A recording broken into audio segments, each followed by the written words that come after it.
Sa trial gan, tatawagin kita sa witness stand. Sabihin ko, you're the person who arrested me.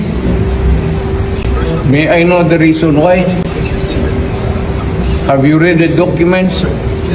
Or at least, have you read the case at that time when you made the arrest? So that you would be guided to what you should know. Yan lang yan. Magkaibigan tayo, galing ako gobyerno. Yung mga pasanggano-sangganong sagot, nabili na yan. Kumita na yan noong 2016. Nananawagan ako sa iyo, Mr. President. Nangangamatay ang tao na para bang ang buhay namin walang kwenta. Pakita nyo, tapang nyo dito.